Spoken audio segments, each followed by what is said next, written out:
Okay, we'll go ahead and call the December 13th Finance Committee meeting to order. One thing that I would like to do is I would like to make note, I would like to make one addition to the agenda. I would like to add sports fees as number 4. It'll be just a discussion item, but I kind of want to just get it out there to make sure, to get some thoughts.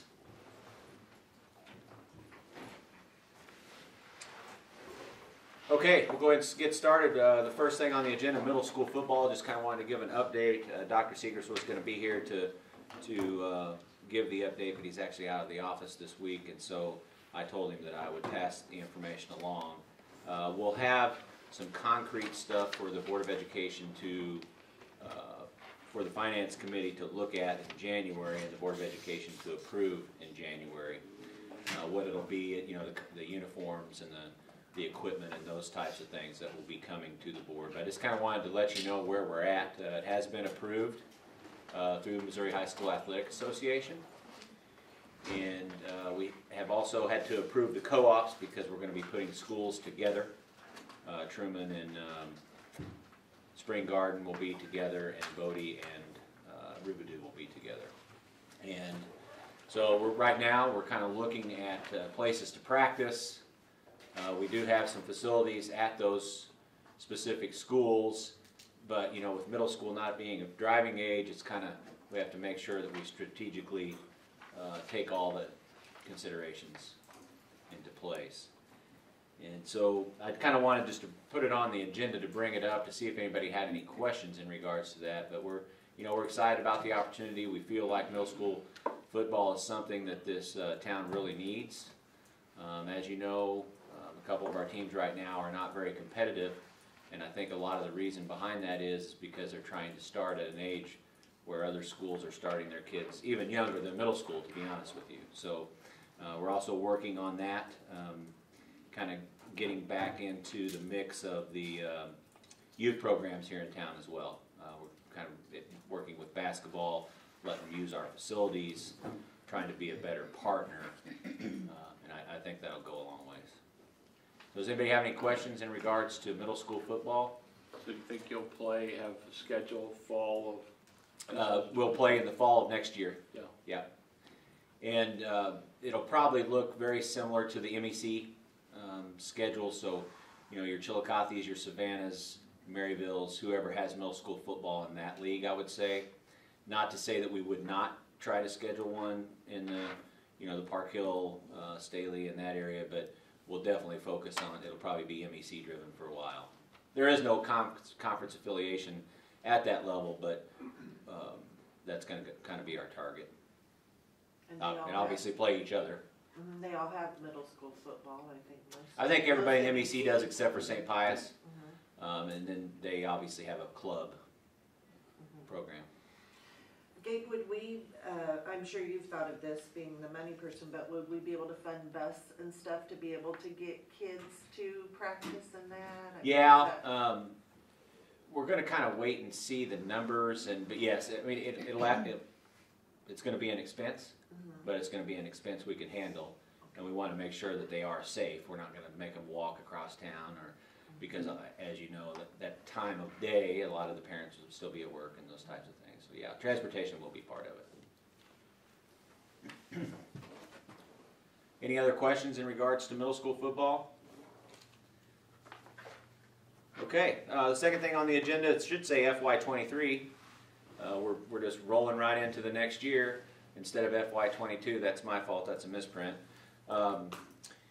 Budget meetings, just kind of wanted to give you an update of where we're at. We have most of our budget meetings scheduled with our departments the first couple of weeks of January. So Katie and I are going to continue the same process that we've used the last couple of years. We'll go out to the departments, sit down with them. The good thing is, since we have the budget system developed over the last couple of years, the meetings are a lot shorter. You know, I think, you know, my first year here, we probably spent an hour and 15 minutes with every department, and now with things in place to just change the numbers and move things around, it makes it a lot easier. So we're off to that, and then we plan on meeting with all the building level principals the month of February. And then we'll bring an update back to the Finance Committee in March, kind of let you know where we're at for fiscal year 23. Any questions in regards to the budget for fiscal year 23?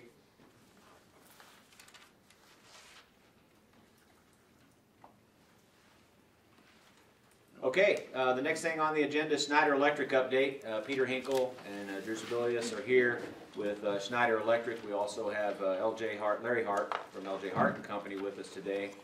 And they're going to give you a bit of bad news. And you know how I'm just kind of straightforward with you. Yeah, we appreciate the setup. So I'll just turn it over to them.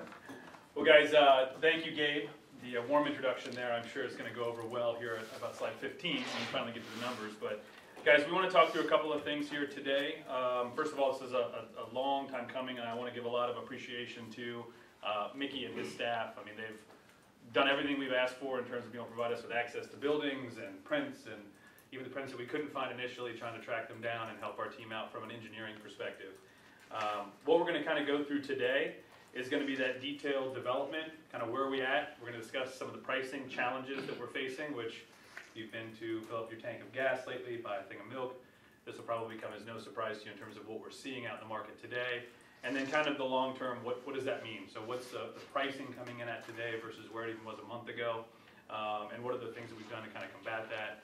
And then really strategically, kind of having Larry come up and talk through the funding options, helping us to kind of bring something back for the next board meeting here on the 20th that we can move forward with and propose for what we're calling phase 3, and then we'll talk about how we can handle the remaining work just based on how ESSER funding is available today, here at that meeting or even a part of this meeting. So kind of just to give you the closeout, if you guys remember, we had kind of an initial conversation about where we were here in October. Before that, we even did a very deep dive with Mickey and his team to try to understand what's the challenges they're facing on the current buildings, what are the issues that they want to kind of get rid of. We've talked a lot, I think you've heard the term VRF, spoken I think at several of these meetings. It's become a 4-letter word for Mickey and his staff, but I think we've done a pretty good job of at least trying to mitigate some of the challenges with that system that he's experienced. Now what we've really done between October and November was finalize all of the design and engineering. We still have room to go and still have things that we're finalizing from that development side. But we've gotten to a point where we can start to get pricing, we know the loads, we know the size, we know what type of equipment we're going to purchase, and then how to actually approach this from a technical perspective. And so the review today, and then the review on the 20th, will really be kind of the culmination of you helping us to figure out what goes into that final construction contract. So let's just kind of pull the Band-Aid off, as Gabe's kind of already done for us. I'll start on the right-hand side, and then I'll have Drew kind of take over here and talk more on the technical side. The right-hand side, this is what we're seeing in terms of true price increases.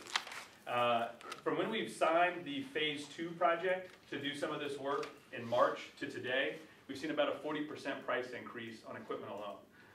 And that's across the board. It's everything from nuts and bolts to chillers and boilers to piping. Anything that is being produced is becoming more and more expensive, just like you probably have seen when you go shopping today.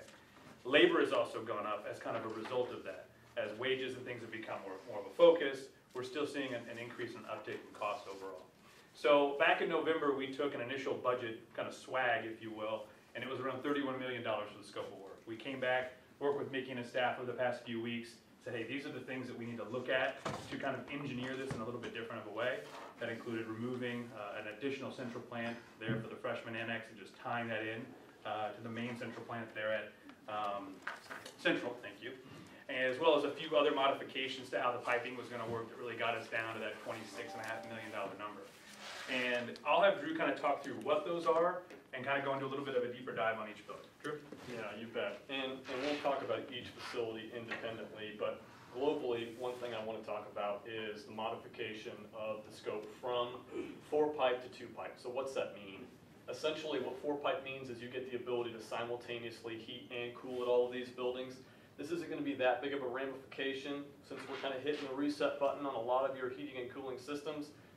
We're going to have the controls ability to toggle those back and forth. That way it's not, you know, obviously here in the Midwest, today is what, 65, tomorrow is 70 degrees, and then it's going to be 35.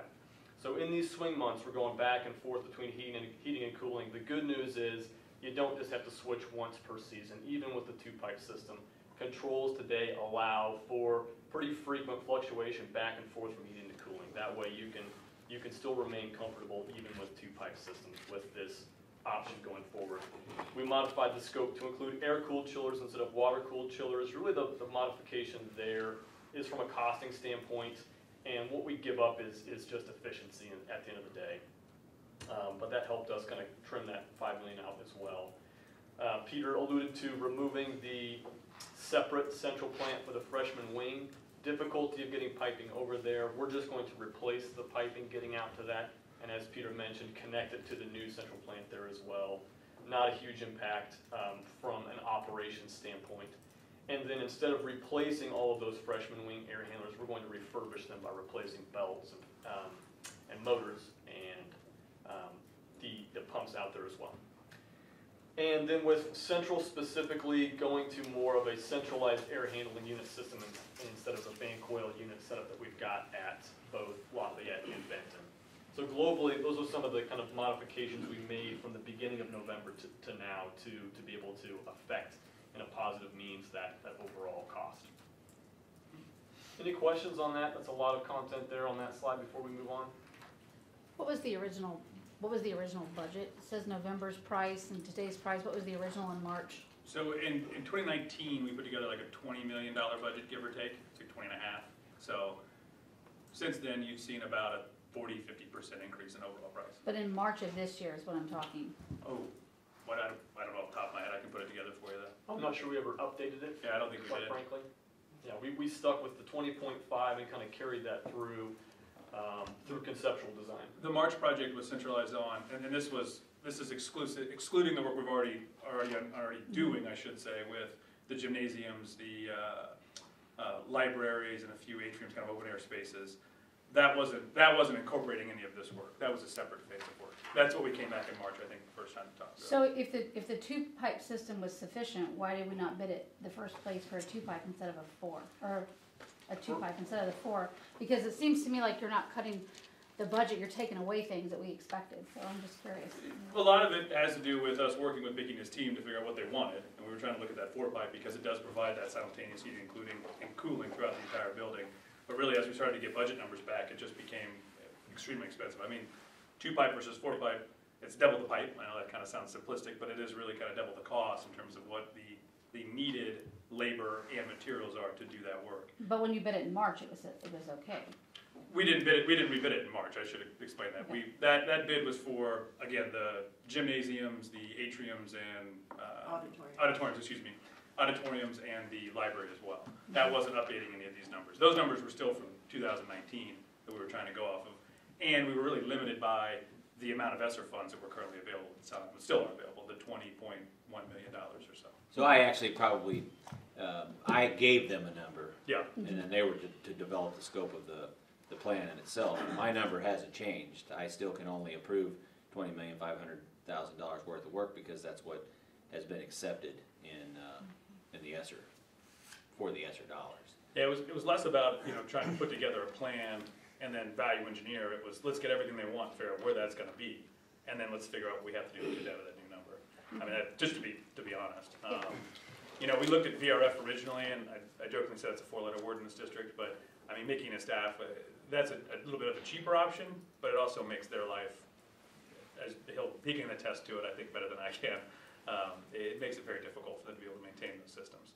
So we are definitely going to go away from that. That's something that the 2016 upgrade, if you look at all of the buildings that we have the most problems with, was the 2016 VRFs. Yeah. So it'll be your Rivedoos, your Spring Gardens, your Pickett, Ellison. Okay. And it's not good. Yeah, and so this system is something that they can also, it's less pieces of equipment, so then from a limited maintenance staff, the thought of going back with central plant equipment provides them with like less maintenance operationally overall. The general economy would say the steel is spiked and it's actually coming down now. Do you anticipate that you'll have some relief on these increases? by the time the project hits? We would hope so, but unfortunately, where we're at now, and even we're gonna be probably in 6 months, I just don't know if that's gonna happen. I mean, I can't predict the future, is kind of the way I look at it. And one thing that we talked to Gabe about is, as we go out, since we're kind of looking to maybe divide this up into another phase to come back to you all in June-ish for approval, if that price goes down, then we can take that in that second phase in terms of that reduced price. Does that make sense? And a lot of the stuff that we're looking at, and Drew probably doesn't get too technical, but a lot of it's different types of piping.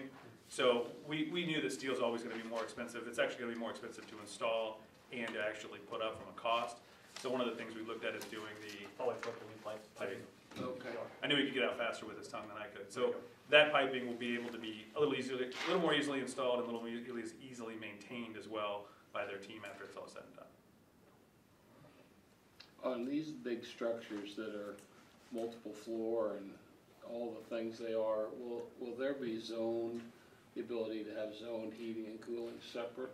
Absolutely. Yeah, we're going to valve off a lot of the spaces, one from a maintenance perspective, so that they can shut down entire wings if something needs to be worked on, or even different units. And then in addition to that, having the zones and the controllability at the space. So depending upon the building, and Drew will talk about this here in a minute, you might have a unit vent that's being installed on the wall that's dragging in all that outside air to make that space not only more comfortable, but then also from a pandemic perspective, meet the ESSER funds. Or you might have it up in an actual ceiling tile and have an actual cassette that'll be able to blow air in from different duct points. So yes, all those things, you're 100% on. We want to make sure different folks can have different set points in a classroom space and make sure the classroom space is comfortable kind of uniformly across each floor and each space or each wing. So I will, what I'm going to do is kind of do a high-level overview of all the facilities, and I'll dive in with a couple of tabs for each building to review those as well. So let me start kind of globally here. What we're doing across all three high schools, which includes Benton, Central, and Lafayette, is globally providing a similar solution, which is what you have today. Today, you have steam boilers, steam radiators, antiquated piping and radiators. You have window units in some spaces, not all. So really what this is going to do is eliminate the use of steam boilers, radiators, window units, and introduce formally outside air into these spaces, because none of those systems today do that, which is not only a code requirement, but also a huge deal today with turning over fresh air in a lot of these spaces, providing a better learning environment for the students and for the staff. So what we're going to be providing at all three schools is new centralized hot water and chilled water plants. These will be delivered to a couple different types of systems depending on the building. What you see there is providing a 2-pipe heating and cooling distribution system at all three buildings. And then depending on the facility, we'll be upgrading the type of air distribution system.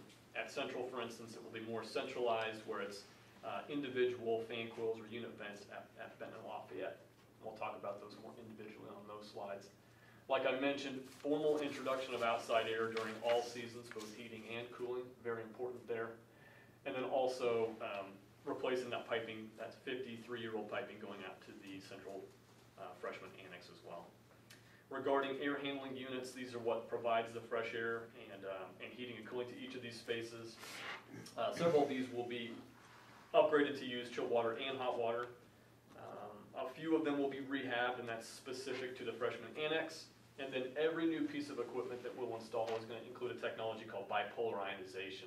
It's advanced filtration technology that will allow more contaminants to be picked up through the filter media and provide a cleaner atmosphere for the staff and students. Finally, every new piece of equipment at all three buildings will continue to have an expansion of the formal building automation system. It's just a fancy word for controls, right? So everything's going to be on the same control system, so making these maintenance staff can have a more efficient means of controlling both comfort as well as efficiency within these spaces. Kind of moving on, I'm going to start first with Central. This is the unique facility in comparison to Benton and Lafayette. There are house fans in existence today in kind of the subterranean basement part of the building that supply air throughout the building. We're going to utilize some of those chases today, run new ductwork, install new air handlers, and provide kind of a variable air volume system to all these spaces. And Tom, to your point earlier of having individual zone comfort, every single space is going to have its own VAV box, which will provide heating and cooling, as well as the introduction of fresh outside air. The That's third floor is a little challenging to get to, so we're actually going to install rooftop units for those and connect it to the centralized hot water and chill water system.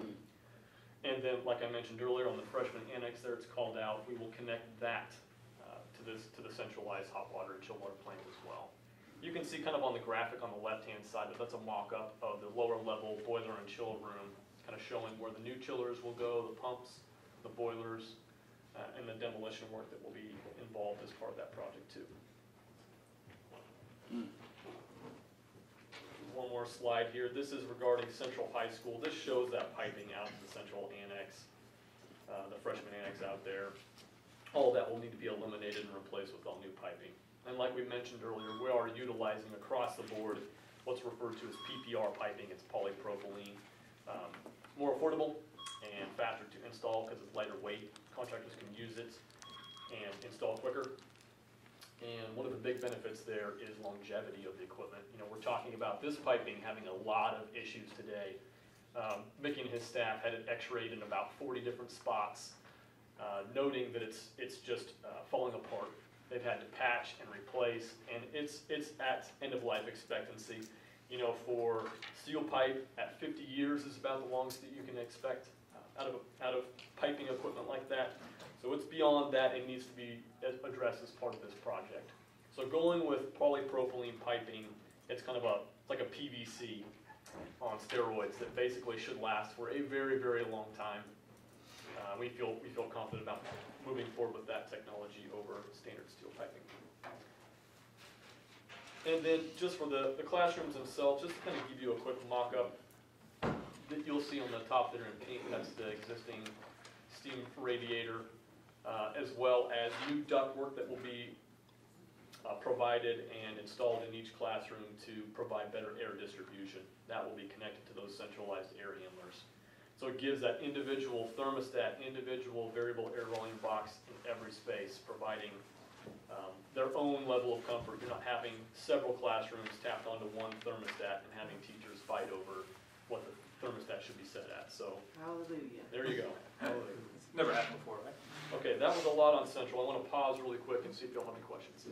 Did you say that the original bid was for steel and then you changed it to polypropylene to? No, we never had included steel.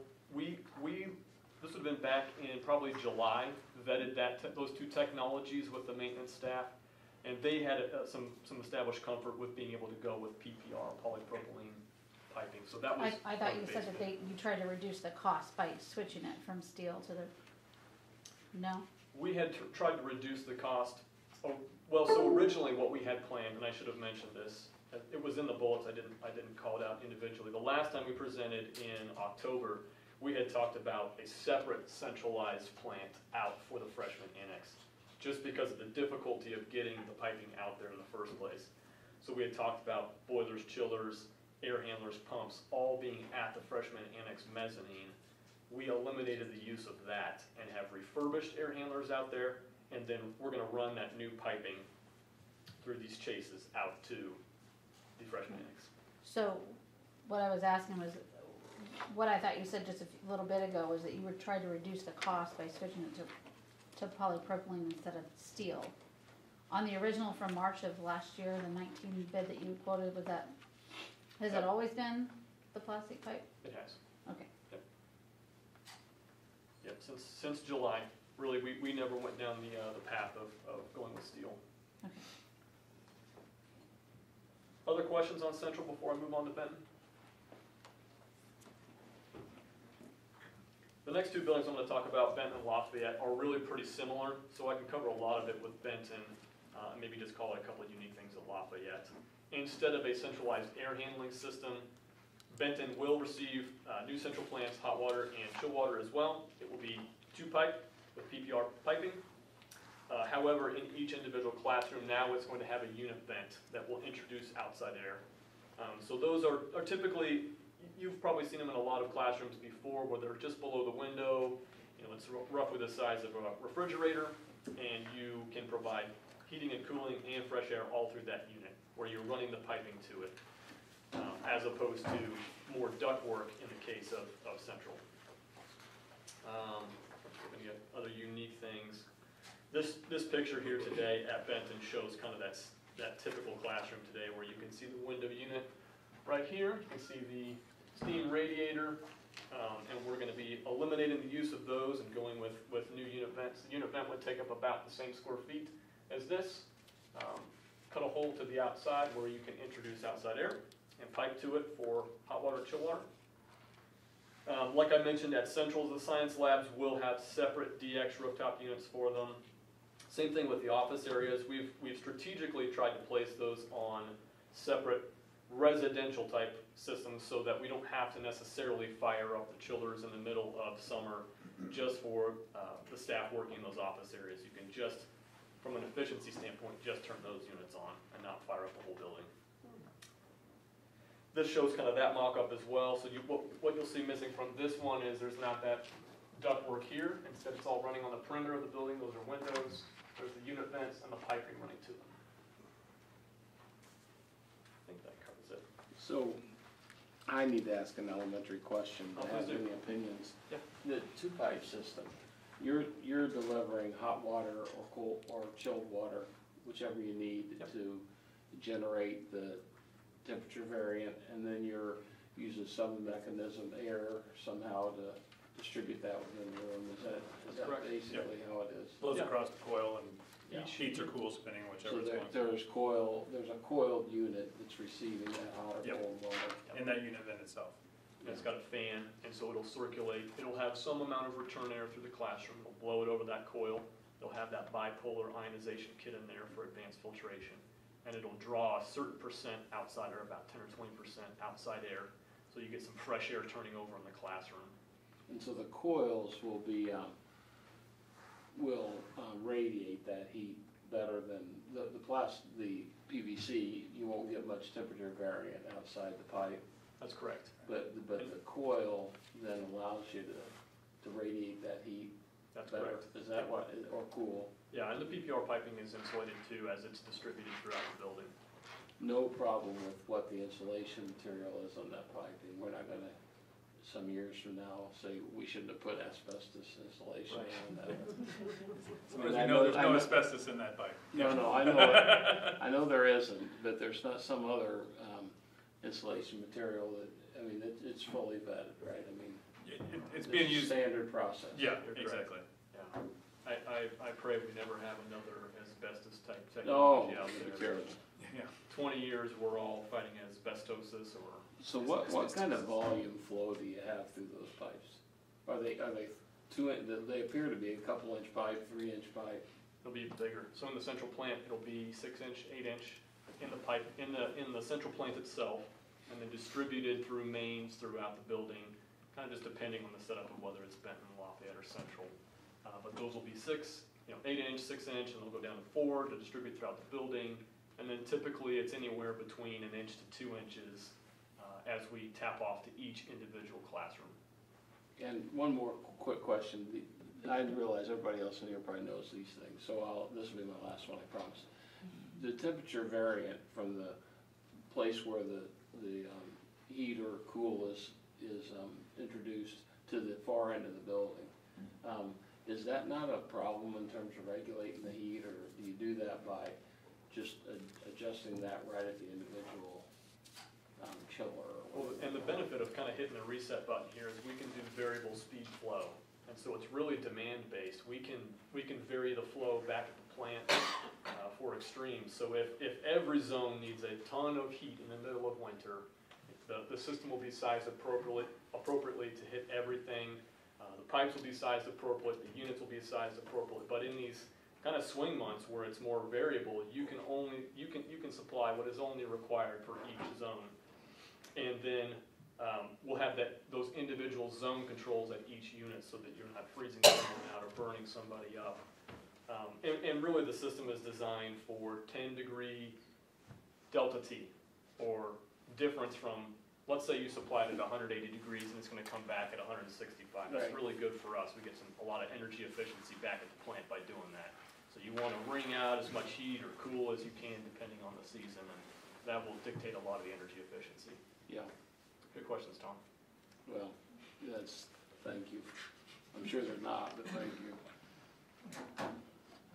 questions at Benton specifically. I don't want to talk too much about Lafayette. It's really very similar to Benton from a technology standpoint. Again, it's more of the univent setup at each classroom. This is just kind of a mock-up of your boiler and chiller room. This is an example of today's steam boiler systems that have been in there for several decades. We'll be eliminating the use of steam going forward. Just kind of wanted to show you what those look like today.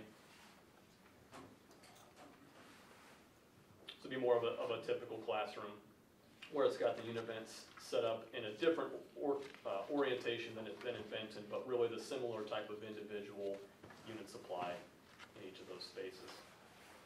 So unless there's any other questions about any of those three schools, I think we'll move on to kind of construction schedule here. Okay, Trey, you want to cover this? Yep. So this is kind of our planned construction schedule, and this will, I have no undoubtedly change just a little bit as we get into kind of how the pricing shook out, and then kind of strategizing on how to move forward with kind of a multi-phase or really kind of a potential change order coming back in June for the remaining work. What we're really looking to accomplish is get out ahead of what we're anticipating as being future price increases on mainly equipment. And so you'll look at this schedule and you'll see kind of starts up there in December. My apologies. I don't know what I did. Okay. In December. And kind of the concept is we want to wrap up the bulk of design, finalize that in terms of building around a certain type of equipment, the loads that we have and all the calculations that we've kind of done over the last few months. That will allow us to purchase that equipment as quickly as possible with a goal of again, ordering that equipment with lead times of anywhere between 20 to as high as 40 weeks. Just depends on what we're looking at, type of the equipment. And so if you think about that, that's almost a full year for some of this equipment once we place an order. So we really want to get our name in line, and that still allows us to pull back without any real financial burden or issue, but need to get our name in line with a lot of these manufacturers as soon as we possibly can to hopefully avoid any future price increases. The other thing with that is you'll see each one of these, we're doing it kind of in stages. So when you talk about the ductwork in occupied versus unoccupied areas, so each building right now, we were looking at doing all three at the same time over the summertime in 2022 in any occupied space. So that's going to be, for example, installing a unit vent, installing piping that's in the classroom or in the space, but maybe it doesn't go back to a main at this point. So it's kind of like sitting there until we can actually attach it. Then once school starts, we kind of go, I'd say, as I jokingly said in our call the other day, we're going kind of into the shadows. We're going where the kids can't see us. We're going in off hours. We're doing work behind the scenes so that we can continuously get this pipe installed at all three of these facilities. And then that way when we come back, you'll see the summer, spring of 23, where you're physically installing boilers, chillers, tying everything back in, finalizing all of that equipment, and then over that summer, kind of the latter half, commissioning all that equipment so that everything's functioning and working the way it said it needs to be. From a scheduling standpoint, I think we're pretty good in terms of timing and when equipment would kind of come in, but that's kind of dependent, I guess, on this next conversation, which is how the pricing kind of shook out. And as I mentioned, we were at about 31 million. Right now, we're at about 26,625, and this is inclusive of all three facilities, as well as replacing the pipe at the freshman annex, and really kind of making all these systems whole. It is a 2-pipe system versus a 4-pipe system, as we've discussed, and then the building automation and controls across each one of those buildings as well. Kind of what we're looking for, and kind of LJ Hart I see is here, I'll turn over to him here in just a second, but kind of direction as far as how to move this process forward. There's going to be ways that we can start to break this down, whether it's Benton, Lafayette, and a little bit of Central, whether it's other combinations thereof, but we kind of want to get your input as well as we're trying to hit this, let's just call it $20 million, trying to make it so that we can fit into that initial ESSER budget, and then hear Larry kind of talk how we can get the remaining done here towards the middle of 2022. So it looks like we can look, or right now we're looking at fall of 23 to have air conditioning in our high schools. Everywhere. Everywhere. Yep. Right. That's correct. Okay.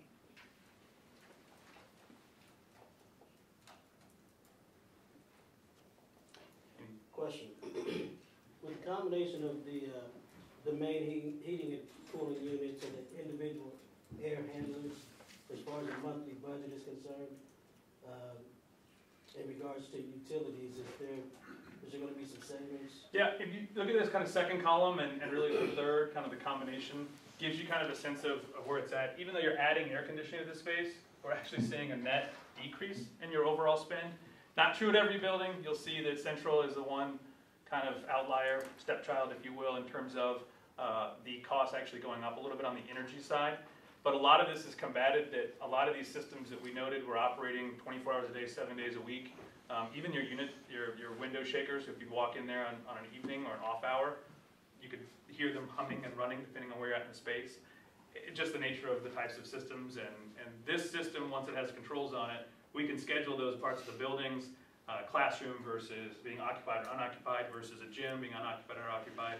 So all of that will be managed through an actual automation system and allow people still to have some free reign in terms of comfort. We don't want to take that aspect away, but it's just if no one's going to be in the space overnight, we'll be able to turn everything off, set it back to a set point so it doesn't freeze or get too warm in the space, but at the same time, it's just not operating like it is currently, which is that somebody's in there almost all the time. The future cost of ordinance, is that maintenance or?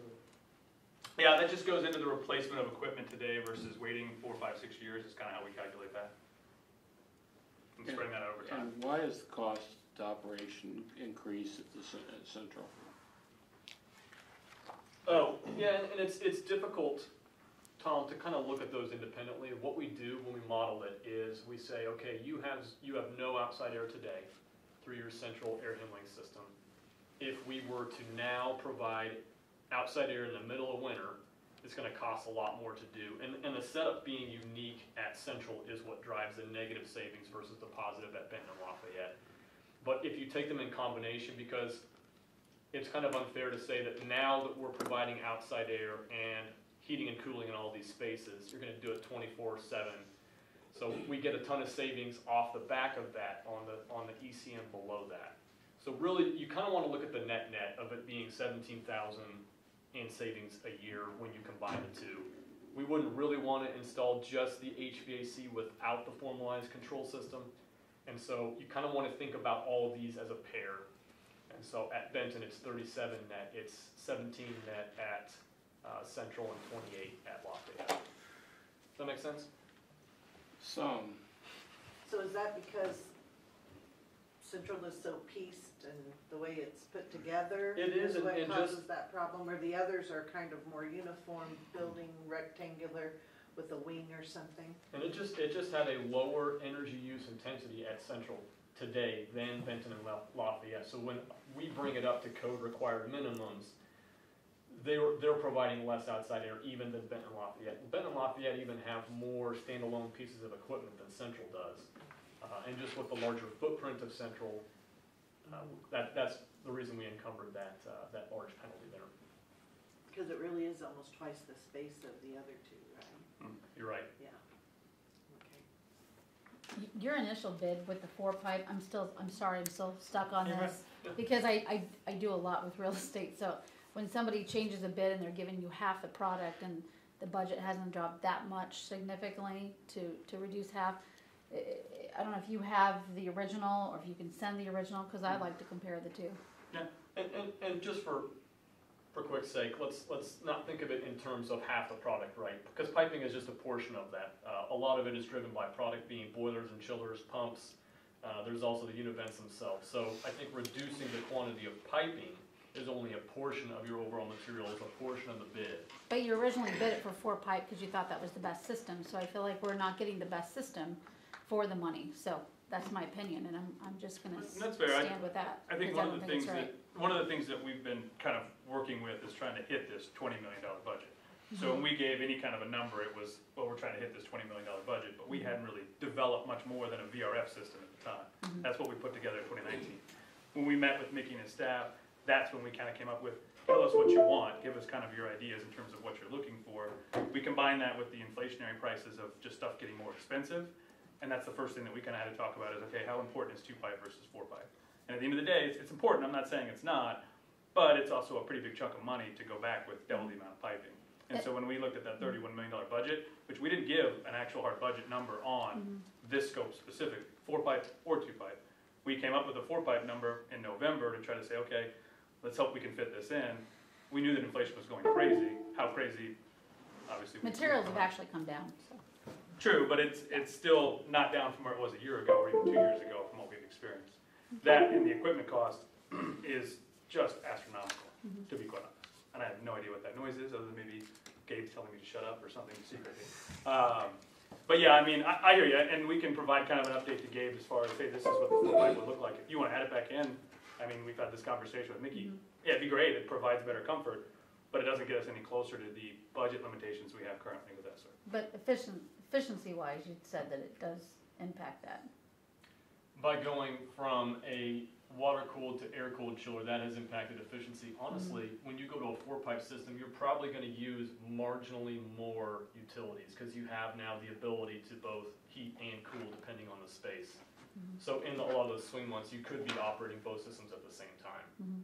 So from an overall utility expense, you may actually spend a slight amount more on utilities with a 4-pipe versus a 2-pipe.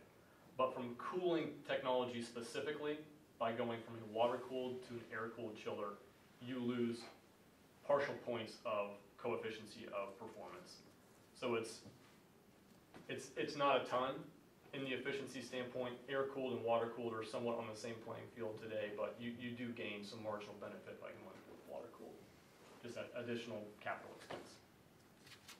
Okay, so I'm kind of hearing that maybe you set out a plan or proposal, and then you went to actually see what we have and talk to Mickey and his crew and see. And so we could have made this switch from 4-inch to 2-inch, regardless of the fact that everything went up. It might just have been just as sufficient. Am I hearing that or not? I mean, that could have, I mean, yes, the fact that equipment and materials and that have gone up is the leading factor now. Yeah. That decision could have been made regardless of that. A lot of it had to do with the cost of materials coming in, equipment-wise coming in, labor coming in high. I mean, we put together budgets in the, pre-pandemic, right before 2019, even in March of 2020, or 2021, when we was on this initial kind of, we didn't really update these budgets. We said, okay, this is how much Gabe has. We can't. What are we gonna do? Go estimate something and have no, it doesn't do us any good Right. if we don't have a design to go off of. So that's when we started working with Mickey and his staff, and I think Mickey will vouch. The first thing he said is, and his entire team, we would love it if we never had to see a VRF installed here again. Correct. So we said, okay. I said, we need to figure out what you want, and let's work with you on that. Let's develop a plan. They only have 4 or 5 guys total that can really work on this equipment. Going with VRF, I think, would be a disservice, even though it might be a little bit cheaper, or at least it was at the time we budgeted for it. It would make their life extremely difficult, and I think you can speak to it probably better than anybody. I agree. I mean, cheapest not always the best, and we've been fighting these things since 2016. And it's always, when winter comes around, I don't sleep because I'm always looking at lighting systems. That's pretty much the only ones that really go down, to be honest with you. So, I'm gonna do it right the first time, because it's taxpayers' money. And I think that's what Joanna's saying too. Let's make sure we're doing what is, efficient and effective. We don't want to come back and say, oh, we messed up, we should have done the 4. Right. Well, what is the best? What did we initially say was the best? Because I've worked with contractors who do this. They're like, well, now we got to cut budget, but you're taking things away from it. You're not really cutting anything, you're taking away. Right. So when you're taking away and the budget's still higher, then we have a problem. So that's where I'm going, this doesn't sound good to me. One thing that, and actually, to her point, one thing that we could probably do is we can prepare the document for the Board of Education on 2-pipe and 4-pipe, and we can put them right next to each other, right? Yeah. And then we just, we talk through the importance of the problem. The problem that you're going to face is you're probably going to end up having another phase. One of the schools is going to be completely left out. And if you look at the numbers right here, the one that would be left out is Benton, and I don't think that's in our best interest. No. Because you can put Central and Lafayette together right now, and you'll come up with the $20 million that we have approved underneath this project cost. And Larry's going to speak to a little bit of this, but in my 4 years, we have, or my 3 years, I guess, 3 previous years, we've made a transfer from Fund 1 to Fund 4 of about $5.2 million to take care of stuff like this. I'm pretty confident that we're going to be able to make that transfer again this year. The problem with that is I can't just spend all $5.2 million on that because I have $1.9 million worth of projects that Mickey's gonna be presenting over the next couple of months, and then we have some other Fund 4 expenditures. So there's gonna be some dollars there, but it'd be premature for me to sit here and tell you that that's going to happen because taxes aren't coming in yet. You know, this month they'll start coming in, so December, January, I'll be able to find out where we're at from the revenue side. So I mean, I just can't commit to that. And Larry will speak to that a little bit more, but. Well, and I would say too that with So Schneider, okay, with Schneider's saying 2 is sufficient enough, and you guys, you know, are well known for being good at good at what you do. And the fact that you just said, Gabe, that going to that 2-pipe versus 4-pipe will give us the money to do all 3 schools and not cut some school out. Well, I don't think it would, no, you're still not gonna have money to do all 3 schools, with the $20 million. Okay. So we're gonna have to come up with funding someplace of about $6 million. Let me ask one more question about the 4-pipe. The, on the 2-pipe, you're either in the heating mode or the cooling mode. Yep. One or the other. That's correct. All over the building. I'm hot in this building, well, we can't turn anything on cooling because in general, we need to be in the heat mode. Right now. Like I am at home, I can't. Right, yeah. But at the 4-pipe, you could actually, by zone, I suppose, or maybe even more discreet than that, you could change and have some areas receiving heating and some areas receiving cooling. Right, absolutely. And I mean, don't get it wrong, we prefer 4-pipe. I just think at the end of the day, when we started getting pricing back for something we did not really estimate for, we estimated for VRF originally, that's when we started to say, Mickey, we gotta find something to cut. I mean, that's just the nature of the beast. And it's not that we were trying to promise a 4-pipe the whole time, it's, hey, this is where we think we're gonna fall based on our estimates. We get real estimates and especially equipment bids back and we're going, oh my God, you know, it's where we gotta figure out something to do. I don't think you wanna pay $31 million for the budgeted $20 million project. So we worked with Mickey to try to figure out what is it that we could do to cut those costs, to get those costs, but still make it a system that works, that gives you cooling, that gives you what you need in those spaces, that provides outside air to those kids and really fixes, you know, no longer window units and radiators to help keep and heat and cool that facility. That's It's really not just the pipes, because you've, back here it said that you refurbished some things instead of replacing them. I mean, there's other areas that you've cut. Yeah. So I feel like you're still taking away, and the budget's still higher than what was initially expected. So that's just my heartburn, and I'll get off my soapbox. No, you're fine. I'd rather have you having it's better having a conversation, so I appreciate it. Sure. Question, how much would it change your timeline if you only did 2 high schools and not all 3 high schools? Like if you only did Benton and Lafayette, you would still be under budget, only it would like affect your timeline. Correct. Really, timeline's not going to be as important as lead time on equipment. I mean, we could order equipment today, but we wouldn't be able to, just because we got to finish design before we can send out actual CDs and so forth. So that takes a little bit of time, even post-contract. But ordering equipment still doesn't get us to a summer installation, even if we broke those 2 buildings out. Just because of the fact that we can't guarantee that there's going to be equipment here in the summertime. I mean, just to be very honest with you. And I'm talking boilers and chillers primarily. You could get piping, and that's what we're going to try to accomplish, and even unit vents. But those boilers and chillers are on extreme lead times right now. I'm gonna ask a dumb question, I'm sorry. Is it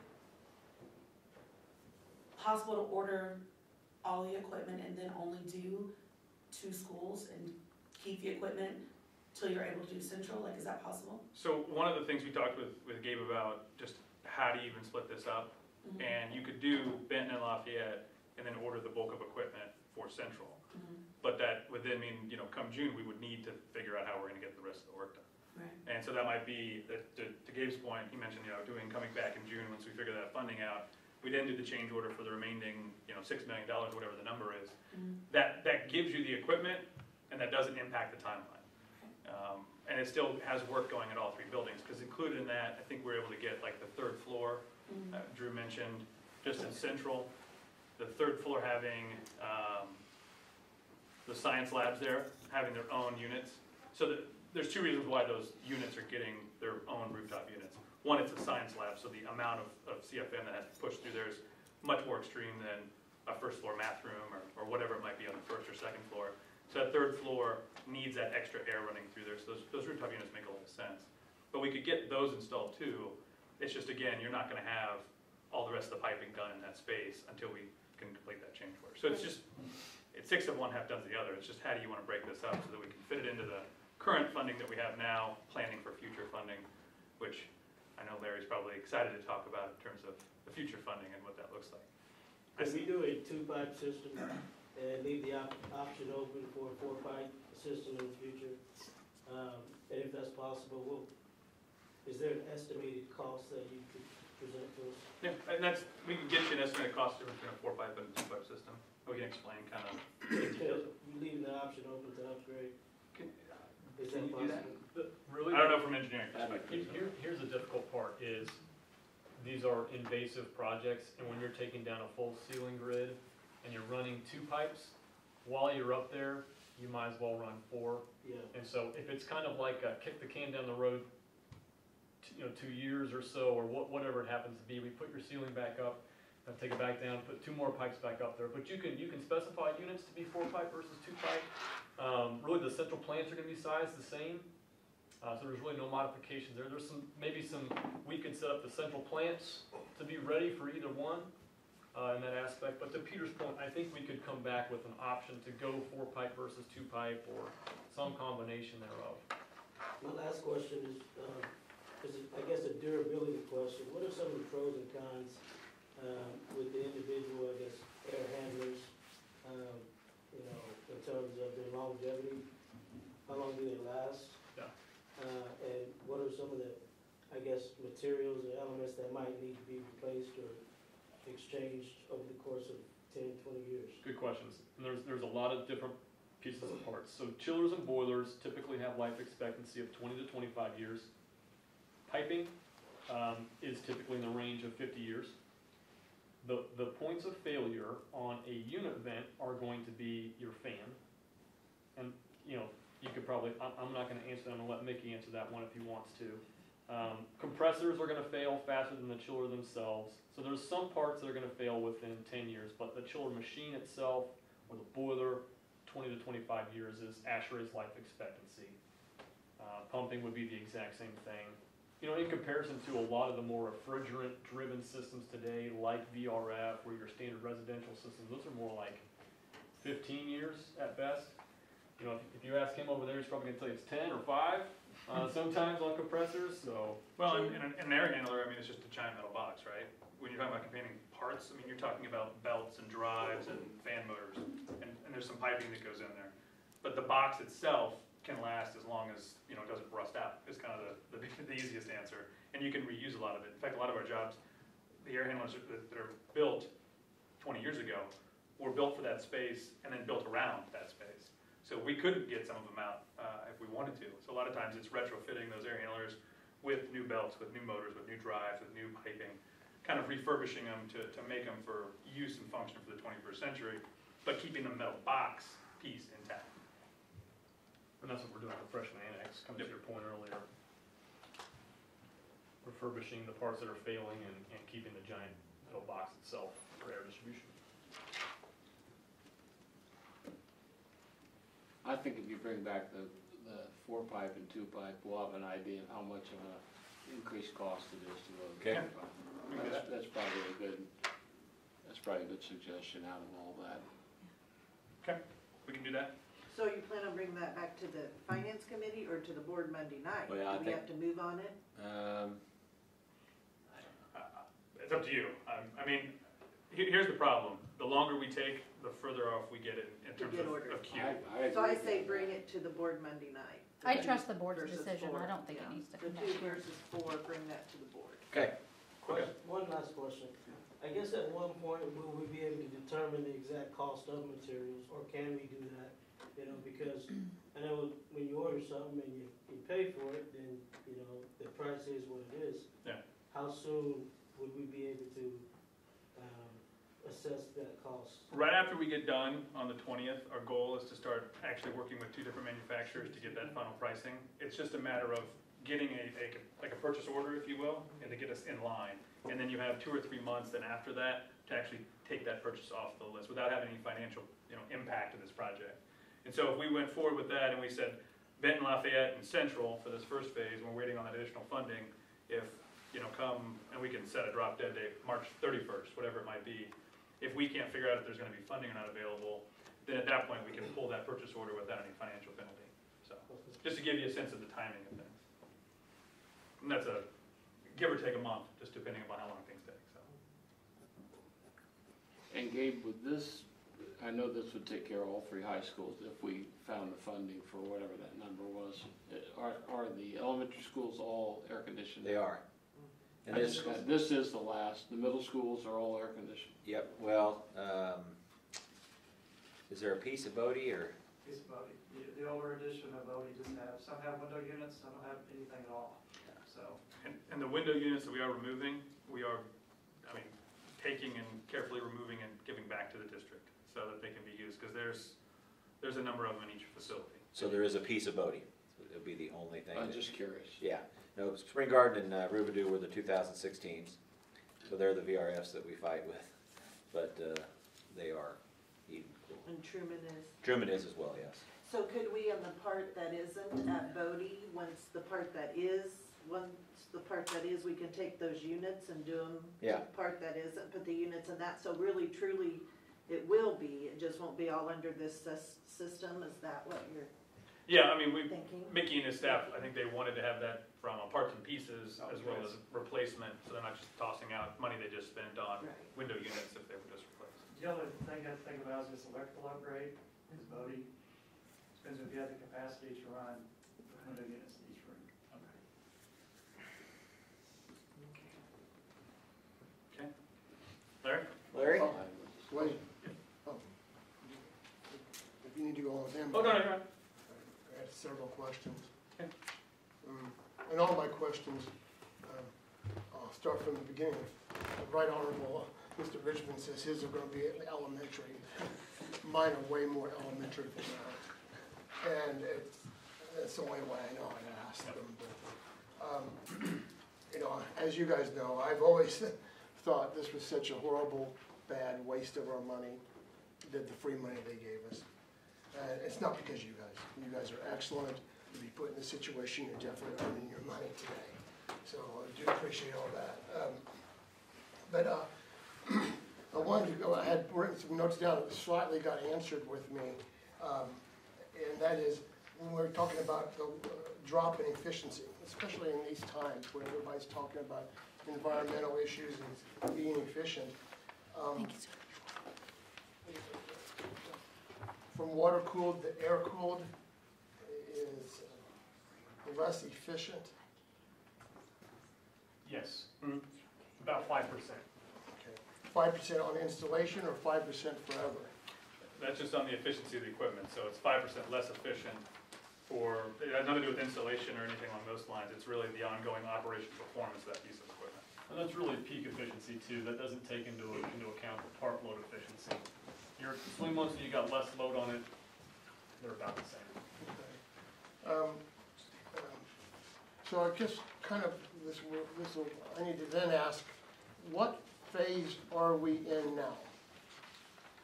This would be phase 3 of work. Okay. Everything we're talking about, price increases and changes, involve New work. phase 3. Right. Not anything Or new. there. Okay. But we're done with 1 and we're in the process of 2 now, right? Right. Because the last time we all met, we finalized guaranteeing that work to get 2 done, right? Right. Okay. So none of these increases or anything like that have to do with phase 2 then? No. Okay. It's just looking into the future. Yes.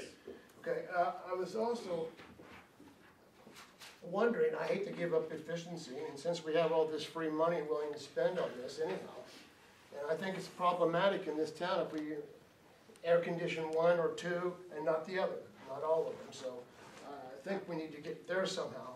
So my understanding we started with this $20 million budget, and right now, to take it back to how you guys originally bid, the 4-pipe system and all the things we were promised before, was that number then 31 million Yep. 31 million. to do like you originally said you were going to do? That's originally what we agreed on working with Mickey and his staff. From the VRF, that was the $20 million, 18 and 19, 20 million, or 18, 19, because it was 19 when we came out and gave that number. But then to get it to where Mickey and his staff wanted, yeah, that was the bid we just got for 31 million at the beginning of November. Okay, so phase 3 is what we're on and what we're talking about now. Correct. And you've already given us numbers on that to a great degree. That 20 million is where we got that number, right? Right, that 20 million again was based upon the ESSER funds we currently have available. We have not finished any design in October or finalized anything other than, we're hoping we can hit this number. This is kind of what our budget is. This is what we're going off of. Go ahead. Was that 20 million then all of phase 3? Yes. Okay, phase 3 had been done the way you guys originally did it. No, I don't know if I'm following. I think you're trying to ask what the original bid, like what I was saying, what was the original bid in 2019 for the 4-pipe system without refurbishing units? So yeah, so that's a simple answer. 2019 was not a 4-pipe system. 2019 was a VRF system. That's when we, through the course of developing phase 2 and phase 3, which remember phase 2 is rooftop units, large spaces, libraries, so forth, gyms. That had to do more with rooftop units.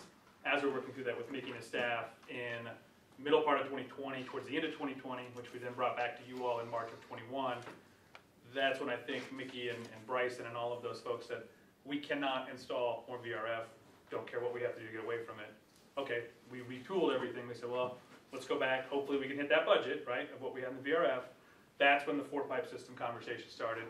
Tell us what you want. We're not going to say, let's start with 2-pipe. Comes back and it's 15 million, and Mickey's like, gosh, we could have done 4-pipe. No, let's start with exactly what they wanted. How do we get there? What are the systems? You know, these chillers and boilers, they're all redundant systems. So each one's going to have the ability to have partial load, meaning in those swing months, we don't need to have 2 giant boilers running, you know, at all bore. It can be physically tuned down and dialed so it actually matches the space. And so a lot of that work that went on from really March of this year, when we really started design on the second phase, to today, or really October, November, we started to finish it up. That's when we started to get those numbers back. We said, hey, Mickey, at 31 versus Gabe's budget of 20, we've got to find some sort of a balancing act here. So March of 21, it was 31 million for a 4-pipe. It was more like November of 31 million. We had no idea in March of 21 exactly where it was going to fall. Okay. Does that kind of give you a better sense on the timing of where everything kind of came from? And I think in their defense, in Snyder's defense, they did not know. They knew we were having troubles with some of the VRF systems, but they didn't know the specifics of all the troubles that we were having with the VRF systems. And so by throwing that out of the way, that spiked your cost quite a bit, going away from VRF because it's cheaper. But we deal with those things. How many times we've been at Elson already this year? Well, at least 5, 6 times. Yeah. I think Mickey used the number, was it 100 or what was it annually that you're basically spending on trying to keep some of those systems alive? I mean, it's a pretty substantial number. Maybe it's not 100, but. Well, just last year alone on any Daikin systems, I spent around 60,000 just on the Daikin alone. Okay. That are only 5 years old. Yeah. Are there any more pros and cons, Mickey, that you would suggest or maybe provide for the room for the new system versus the old system? The 4-pipe system would be more efficient to our buildings. The VRFs are heat pumps, and sometimes when everybody knows heat pumps in Missouri, when it gets below 32, they're not efficient. If you don't have some kind of backup heat, you just have what you have. And if these units are not to capacity, they're running 100% just to maintain 70 degrees. A lot of people don't realize this too with boiler systems we have now, the pneumatic. We have a hard time even finding the parts or finding people to work on it anymore. So. Ken, did you have more? Yeah, sorry, several. Go ahead. So I'm taking up everybody's time about this, but,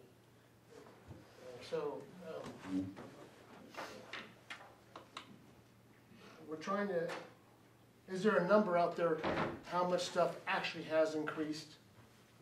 I mean, raw numbers, it's a $20 million, but that wasn't gonna do everything, and we needed 31 million to do everything right. We ended up coming up with a budget from 20 doing that. And was for, the 20 million was for phase 3, correct? Yes. Okay. And so, in this phase 3, we hadn't got to the signing price guarantees, contract guarantees, or anything like that. Yeah, we put together, gave how much money, this is what we got, all right, let's go talk to Mickey in March-ish of this year, yeah. In March, we could have $31 million could have wiggled, and everything would have got done. Totally, everything would have been paid for approximately. Sure, but we didn't have any Within a design couple done, of- so you would have paid me $31 million for an unknown of what we're gonna do. We didn't have design done until November of this year, till the beginning, well, end of October of this year. See, I think there's some confusion as to, I gave them the number. They didn't give me a number.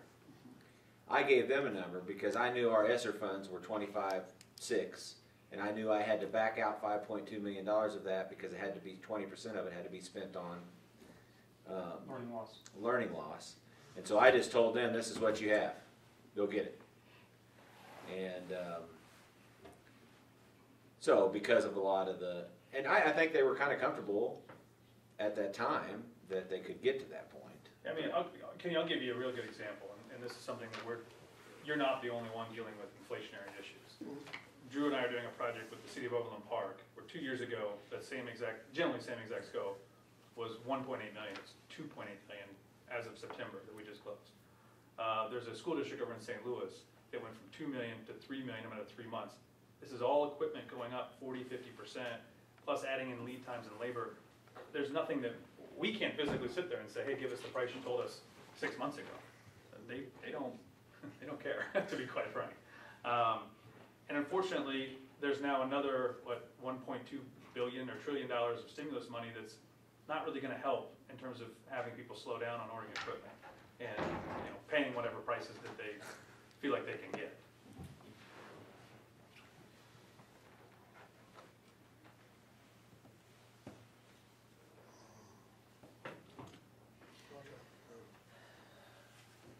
All right, Larry?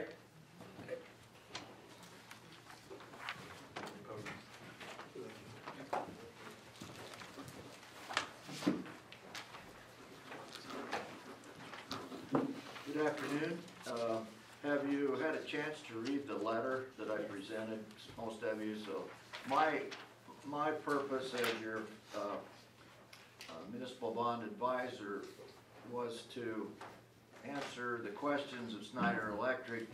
Can we come up with more financings that will bridge this gap? We have $20 million from ESSER 3,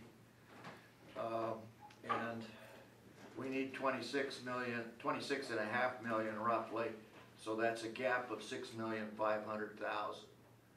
And what I've tried to explain in this letter is the complexities of doing that. And as the financial advisor to the district, L.J. Hart and Company has an obligation to look out for your fiduciary interest. And we have to wear that hat very, very carefully. It's important. So one of the problems that we'll come back to is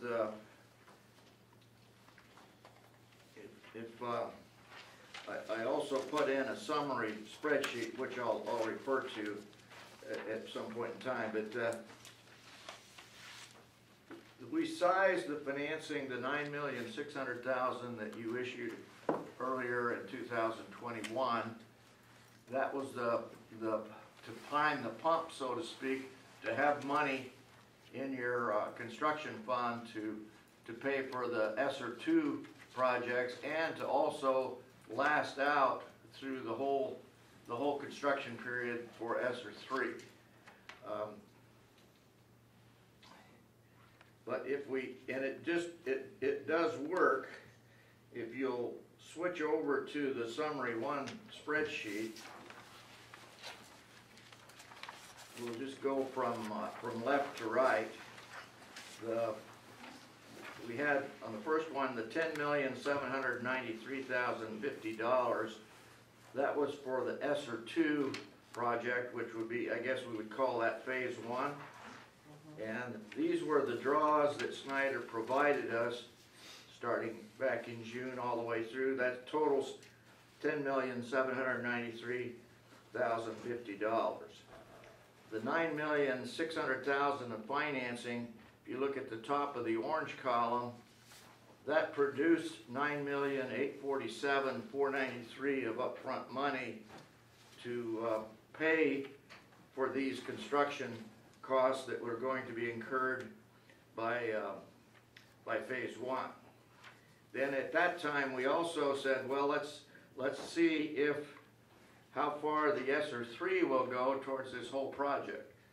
And the total of the two, the $20 million for phase two and the $10,793,000, that gave us just under $31 million of total ESSER cost that would be reimbursed. If you go to the bottom of the gold column, that's where that number is. So the way it works is you don't really have a phase two draw schedule. This was what Schneider gave us at back in May when the financing took place. And so we wanted to see how the ESSER reimbursement would cover those two things. The green column in the center of the page is the combination of phase one and phase two, what the monthly draws would be.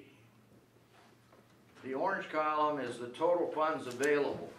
So we're funding $31 million worth of projects with only $9.6 million of borrowed money, and that $9.6 million is being fully reimbursed, as well as the $20 million from phase two, but there's no borrowing involved on the $20 million. It's just what we're doing is as the draws happen, you'll notice the orange column goes down, is subtract out what was spent on construction, and then go down to August of 21, and we have then in the gold column the reimbursements starting to flow back in. We're showing a 2-month lag, and I think, Katie, it's actually not taking 2 whole months to get reimbursed, is it? I would have to double check, but I think it's probably a month. Month, yeah. So we were trying to be conservative when we estimated the reimbursements. So what happens with the gold is that's money that reimbursed, and that gets added back into your orange column, and all the way down then we end up with enough money without borrowing any more. In fact, we have about $247,000 left in April 23 and May of 23. That's when you would call in and prepay early the $9,600,000 that was borrowed. And so we would only be out, from the district's point of view, just the interest for 22 and 23 on that $9,600,000, which I think is in the footnote at the bottom. It's $425,000. That's the only budgeted money outside of ESSER that was going to be estimated to be included. However, if I add more debt, there's no ESSER money to cover it, so we have to look at how can the district borrow more money to finish these projects, and I don't see a way to do it, particularly with the 61-cent levy sunset hanging over us, that has to be extended before August of 24. However, the solution that Gabe is discussing is you have the ability to, in your budget each year, to allocate money to Fund 4 that would otherwise be in Fund 1 for this $6.5 million. Now it could come over a 2 to 3 year period, but if you decided that's what you were going to do, we still won't be borrowing any money to finish these projects, but we will be depriving you, or you will be depriving yourselves of some of your money that would have been available for other needs besides this project. And that's, I don't think it's, I think there are probably a lot of advantages to trying to finish it all with these funds. And you can with that trade-off. The other idea, and I'm not advocating it, I'm just mentioning it, is that if, for instance, you did cut one building out, and you say, well, if we approve remove the sunset on the 61-cent levy, then we have it solved, and plus we have a long-term solution for our financing. We have to address the 61-cent sunset at some point in time. My sense is that we're not quite ready to take that on for the April of 22 election. However, it is an option, so I'm just laying it out there. I'm not, remember I said I wasn't advocating it necessarily. But that's part of our job, is to tell you what choices you have. Some choices are not what you want, but they're still available.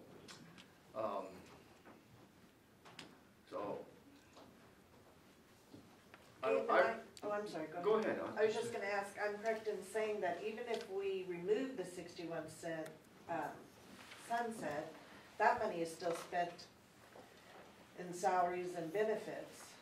So in order to get the 9 million, we would have to raise that 61 cent. Is that correct or not? Well, we could, if removing the sunset on the 61 cents gives the district long-term stability for future planning. With that removed, then we could probably construct the financing that would go along with it. You wouldn't necessarily need to do that to make these projects work. You're just going to have to be willing to trade off some short-term other projects and concentrate on these if you choose to go where you make more fund transfers to capital projects fund. And this can all be revised once those numbers are harder, more solid. And I need draw schedules updated so we can revise the spreadsheet. But we do have, and this is a positive thing, and I don't believe it's coming out in the media, is we're getting a lot of improvements made to our buildings without raising taxes. It's part of the ESSER money. And those were all before they were going to be having to be included in a bond issue of some type, which now that bonding capacity will be freed up to take on other needs when you get to that point where in your long-range planning process where that's coming about. So there's inflation is eating up the free money is what it boils down to, which is fairly typical. If you get an opportunity to have something good, then the prices will go up. Right now there's supply chain difficulties and a whole bunch of other things, as you all know, due to COVID. But you still have, I would just say, from a philosophical point of view, you still have 2/3 at least of what you were hoping for that's not going to have to be paid for. And you have a solution that doesn't require an election, it just requires budgetary maneuvering with Gabe to figure out if we can afford to increase our transfers for the next 2 to 3 years. And I would say, Gabe, you've done an amazing job with Mickey in taking care of a lot of things, maintenance issues that we've had that should have been taken care of. So if we decided to go with not the sunset removal, but with the 7% transfer from Fund 1 to Fund 4 for those 2 years, that would be doable, wouldn't it? I mean, we wouldn't be putting off anything huge. It would be doable if the funding's the same as it was the last couple of years. Okay. You know, that's the trick. I would rather do it over a 3-year period than a 2-year period, but obviously, because the pressure is turned from a voter of the public to one person, that being me, which is fine, I like it. But so to your point, yes, as long as everything plays out like it has the last couple of years. But what if something happens, you know, where you have a 91% uncollectible, you know, your collectible rate at 91 rather than 98? I mean, there's just a lot of revenue deals out there that could fail. And but I do think, you know, as far as our SIP projects and the things that Mickey will be bringing, it's probably going to be less than $2 million, just because we have done quite a bit of that over time. And we can always back some of that stuff out. You know, it just becomes priorities. It really, it's not going to it won't take away from the teachers, or it's not going to take away from anything along those lines, Student programs. because you're either building fund balances, or you're transferring it to take care of maintenance needs, period. Those are your two options. If you don't make that transfer, your balance goes up. And the fortunate thing we have right now is our balance is where our Board of Education wants it to be. It's at 25 cents, so there's no, or 25%, so there's no reason to increase those balances anymore. Right. Which in turn gives us the opportunity to make that transfer of 5.2 million, or approximately. So, and we're gonna take this to the board along with on Monday night. And so I think we've come far enough, and it's doable, as Mr. Hart said, one of two ways. Of course, we all may have our opinion of which is better, the 5-year sunset removed or the transfer of funds from 1 to 4.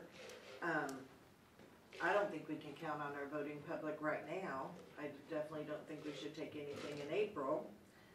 So my perspective is to go to the 7% transfer from Fund 1 to Fund 4 in those 2 years and finish this, because we've been working a long time to try to get our buildings air conditioned for our students and for our staff. And it's gonna be 2023 as it is. That's extremely embarrassing as a school district, that we are not finishing air conditioning in our buildings till 2023. But thanks to you, Gabe and Dr. Van Zyl, you saw that as a priority when you came in, noticed the fact that we needed to get that done, and got right on this. So, yeah, if it's doable. I mean, that's your safest, it's your safest bet. It really is. Yeah, it really is the safest bet. Because, you know, I've had conversations with just even other Board of Education members that would say that taking the sunset off is just, it's not gonna happen. Probably not gonna happen, Period. not gonna, yeah. So, And we're not prepared. I think one of those is sitting to my left. But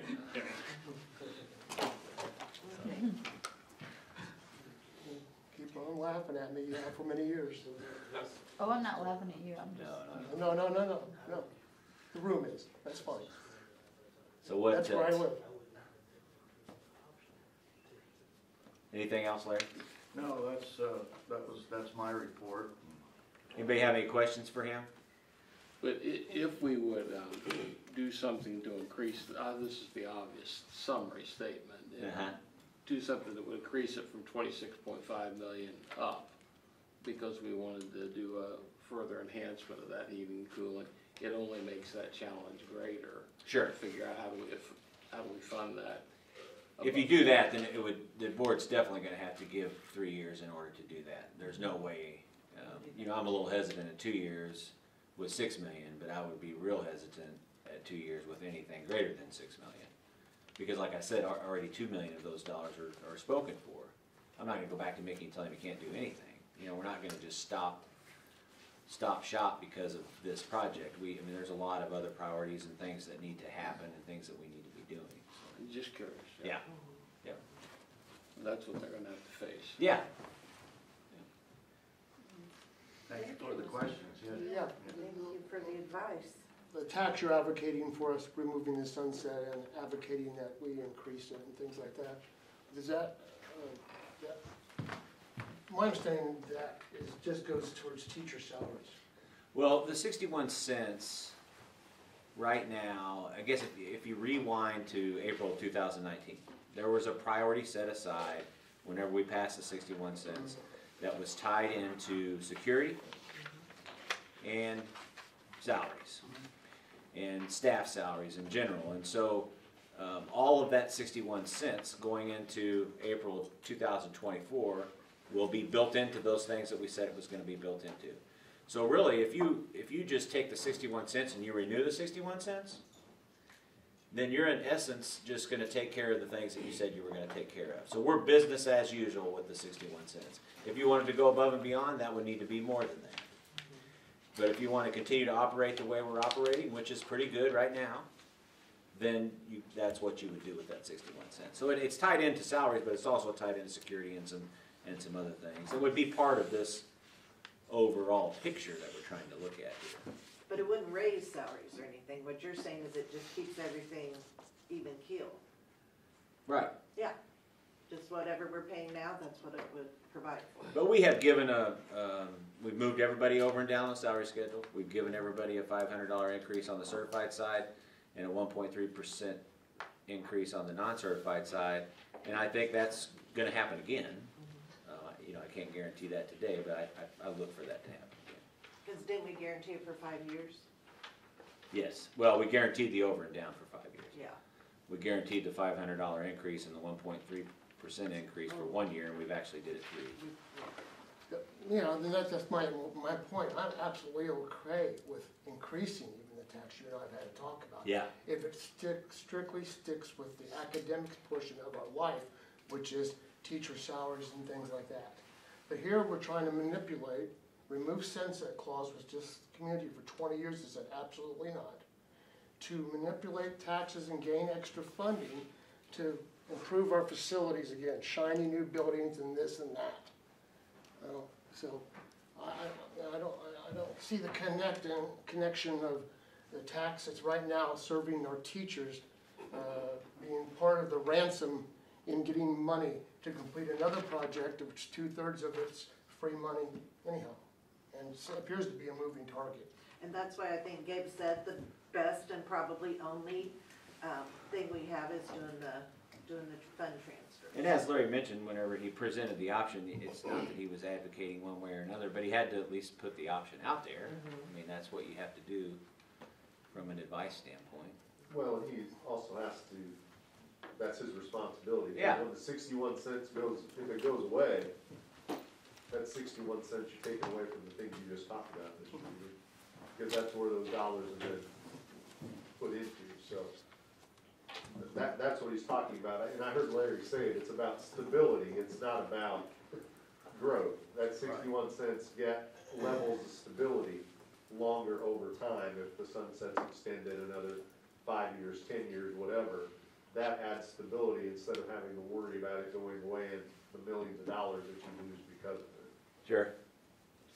I've always been in favor of the 61 cents being raised in terms of teacher and staff salaries, and I made that clear from my perspective. My concern and also the question is, you know, the transferring of funds to the building fund in regards to this particular project, how will this affect the possibility of funding, support staff, and some of the things that It won't affect it at all. Won't affect it at all, that's fun too. Because it's above and beyond. Okay. We have an operating dollar amount that's less than that. Katie just sent me a text that said it was only 4.7 rather than 5.2, so our transfer did go down, which that's great. But that's built into the operation portion of it. It won't affect that in a negative way at all. It would take away from your building stuff. Maintenance. Can you recap, if you can, not to prolong this, but what particular, and maybe, I don't know, maybe Mickey has something to say about this as well. What will it take away from specifically? Well, it's going to take away from probably some roof updates, concrete jobs, parking lots, tuck pointing. With a lot of old buildings, that's important. So it would take away, it's not going to take all of that away, but it's going to take away from that. Vehicle purchases. You're still going to need your copy machines, you're still going to need your, those types of things, your printers and stuff. So that's part of your Fund 4 budget as well, so you can't take away that. So it would just be his budget for the most part. And I don't know, you have any other big things that, that we're doing that? And we'll have a sewer line, not sewer line, but a water line at Gene Field, we'll have to replace the main, another big one. You're okay with it? The trade-off makes, Well, in the end, it's what you want to provide for your students and staff. So if I gotta take some away from my CI budget to help with this project, might be beneficial. But I also don't want to sacrifice the overall building envelope. If that makes sense. There are things we'll have to do, roofing, it's a must, things like that, but. And you have to remember, 3 years ago when we got here, all those things were already pretty much on hold. And that's why you got into the situation that you are. That's right.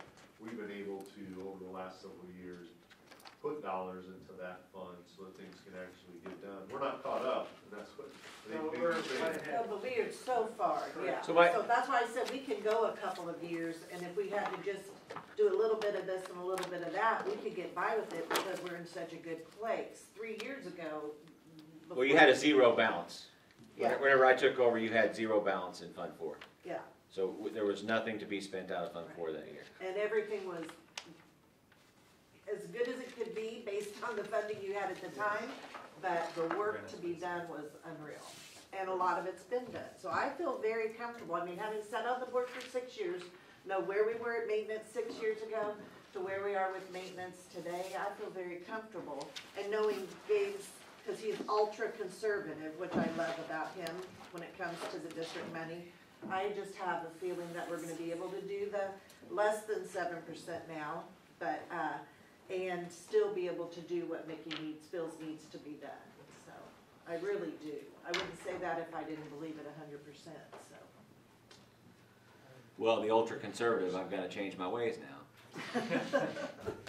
You're about to. Pressure's on. Right. Right. Any other questions for Larry? Thank you. All right, well, I appreciate everybody's input. That's good discussion. Thank you, guys. The last thing on the agenda was the addition, and I just kind of wanted to visit about sports fees for a second. And I really, it's more of just discussion, and I just want to gather some numbers, and I want to see if you guys think it's okay, because if not, then I'm not going to waste my time, so I'm just kind of asking your blessing. But here in the district, we charge our students $35 to play sports, which philosophically, I don't believe in. But from a district standpoint, I know why they did it. You know, they were probably, it was in the times where they were hurting from a financial standpoint. But at the end of the day, charging $35, especially to some of our students who struggle, and I think we're just hurting ourselves. We're not giving kids the proper opportunity. So what I would like to do is go gather those dollars, you know, how many participants we have at Lafayette, which I think is about 400. So you're going to make, what, $13,500 off of Lafayette, which at the end of the day, $13,500 means nothing in your budget today. And I would like to, as we move into 22-23, take all of those fees out. It's not only a nuisance to the families and to the students and the participants, but it's also a nuisance to the business office for having to track that stuff. And so I just kind of wanted to get your feel on what you thought about that. It was obviously voted on as a policy of the Board of Education before, and I respect that, and I understand why, but I think we're in a different position today, and I would like to look at getting rid of those, unless anybody's opposed to that. What do they do with that money? Well, they claim, they call it a MISHA fee here, so what they're doing with it is turn around paying the MISHA dues. So, you know, it might cost Benton High School boys basketball $1,300 to enter MISHA, and then they would use those dollars to pay those fees. And I just think it should be a responsibility of the district in itself and not a burden to our families. You said 22-23 school year, so not next year, but the next. Next year is 22-23. Oh, good grief, it is, isn't it? Okay, yeah, good. So what I would do is just put the numbers together, bring them back to you at the January finance meeting, and kind of show you exactly where we're at. I think at the time they put it in or took it out, or I guess added it, it was like maybe a $37,000 expense. Is that how much it costs for the MISHA fees? Yeah, It's gonna be close to that, yes. Yeah. Do you think if you removed it, would it be Per hard? activity, per high school. So with the 3 high schools, you have to pay separately for each one of those. If you remove it, do you think it'd be hard to re-implement it if you ever get in a budget need? That's the only downfall to it. When you get something in, it's a lot easier to put it in than take it away. I think if there's students in need, kind of like with lunches or anything else, if there's a budget need, I don't think we should exclude anybody from participating in sports. If there's a need, I think they should just come and state their need, just like they would if they needed help Sure. with food or whatever. But they I tend don't, to there are think so that, many too. kids that should get free and reduced lunch that they don't fill out the paperwork. I mean, so now it's okay because we're feeding everybody for free, Sure, sure. but there would be kids who wouldn't participate because they wouldn't bring that forward. I mean, that's just been my experience. Is that yours, Yeah, Doug? you have a few of that, you have a few of those situations. Just the fact that you have to ask makes it a challenge for some. Sure, I think there's some pride issues. I understand that people don't want to ask, but I'm just saying, if you take it away, Right. how hard is it to throw it back on the table if you ever wanted to? I think that'd be harder. And to Dave's point, because he and I have talked about this numerous times over the last several years. What are you really gaining by, even if it is $37,000? I'm for it. I'm just saying, I just want to make Right. sure that somebody's not going to later change their mind, and I'm like, good luck trying to put it back on. Yeah. Again, I agree. Because, boards change, If right? it's off, it's off. Right. It needs And to be- administrative philosophy, that's why I said in the very beginning, that's my philosophy. It Yeah. might not be the next person's philosophy. Right, right. I do remember 5 years ago when we were making that $8.5 million cut, and we thought we would raise student fees, and that went over like a lead balloon that night at TNC, and it wasn't even a large portion. And I will tell you that they haven't been raised, the fees haven't been raised in years. I think they're the same fee 5 years ago that I paid as an athlete at Lafayette 40 years ago, Sure. plus that I played. So I mean, it's not something that's been, added to, but it's just something that I believe in Gabe's philosophy that we need to just offer it to our kids, because that's another experience that they can have that's so trivial to So our it sounds like, freshmen. just put your numbers together, Gabe, and move it Yeah. forward. So what, does this include jerseys, or is it just one flat fee, or is it for every single sport? Or, I guess It's one flat fee. One flat fee that the. Yeah, so what they did is they just took, I would say, and I wasn't here, I didn't put it in place, but what they probably did is they figured out what the total mission cost was for every sport. Obviously, Central's more expensive than Benton and Lafayette because they have more sports. And they just divided that number by a certain, that's how they come up with the 35. And if you play more than one sport, do you pay that fee? No, it's one Flat. time. I think it's insignificant. I think you leave it in and let the trigger be free and reduced lunch or something like that. Other people that are, kids that are playing sports like that, $35 is nothing for what they spend. Right, I think we don't mess with something like that. okay, that's what I needed. But that's just, you just giving you another opinion, you know what I mean? If we No, I wanna get it. wipe That's out, why- it's okay. That's why I put it on there. Yeah. I think it might encourage some kids who, couldn't afford it. I do hear, I've heard this numerous times of parents either complaining about how much it costs to get their kids in sports, or they don't enter at all, because of the costs associated. I would be in favor of it. I know it's happening where coaches and different ones are paying the kids' fees Yeah. so they can play. Because where there's a whole lot of people that do sports and $35 isn't a whole lot, our 71% free and reduced kids don't play those weekend travel team sports and that, and $35 is a ton. Well, so that's what I'd say. I'd use some trigger that's already established that says those people don't have to pay the fee.